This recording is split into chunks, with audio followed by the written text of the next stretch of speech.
Téléphoner avec son mobile, surfer sur Internet et disposer d'une offre de programmes télévisés s'est fortement démocratisé en 10 ans. Depuis l'ouverture de ces marchés à la concurrence en 1998, le marché des télécoms a profondément évolué. Mais de grandes différences tarifaires existent encore d'un pays à l'autre, à l'heure où le Parlement européen négocie les règles sur les télécommunications avec les États membres. Europarl TV a comparé le marché belge et français. Enquête. Chez les Gélis, on surfe, on regarde la télé, on téléphone comme dans des dizaines de millions de foyers à travers l'Europe. Cette famille bruxelloise a opté pour un abonnement tout en un. Rien de particulier, tout le monde a ça aujourd'hui, me direz-vous, peut-être, mais à quel prix? Je paye entre 70 et 90 euros par mois pour la télévision, pour l'internet et pour le téléphone mobile.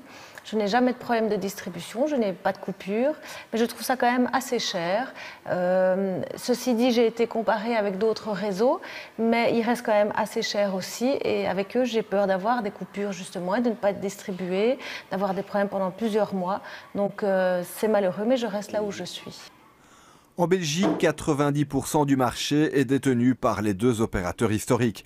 Un duopole de fait, les opérateurs n'ont donc pas vraiment intérêt à baisser les prix. La seule façon de changer un peu les choses, d'une part, c'est au niveau de la régulation, donc amener plus d'opérateurs alternatifs sur le marché du triple play, vraiment favoriser l'entrée de nouveaux acteurs, de nouveaux players sur le marché des télécoms. Mais d'autre part aussi, il y a certaines choses à faire au niveau de télécom, au niveau changement d'opérateur. On sait que le gros point noir en Belgique, c'est le changement d'opérateur. Il est très difficile, c'est un véritable parcours du combattant de changer d'opérateur, ce qui freine malheureusement la concurrence au niveau du marché.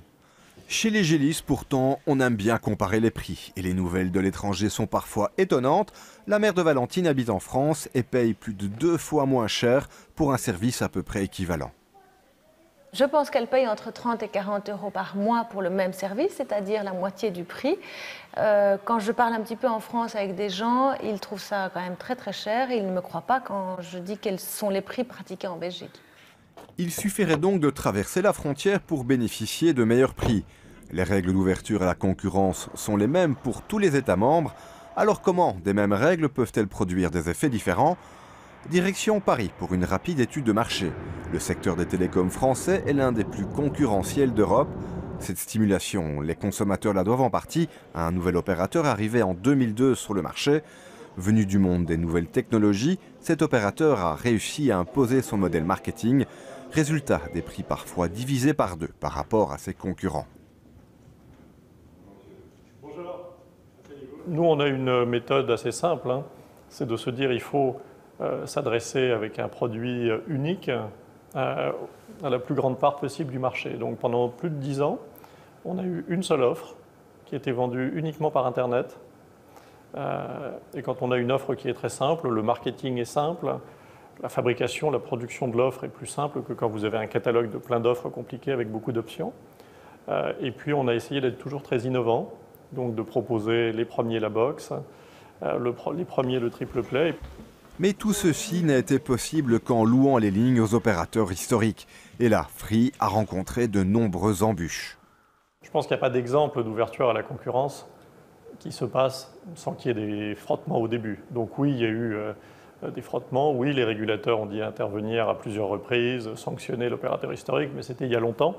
Et je crois qu'on peut dire qu'on a aujourd'hui, enfin depuis plusieurs années maintenant, une offre d'accès en gros au réseau de l'opérateur historique qui fonctionne bien et une régulation très efficace qui fait que dès qu'il y a un petit problème, on peut saisir le régulateur des télécoms.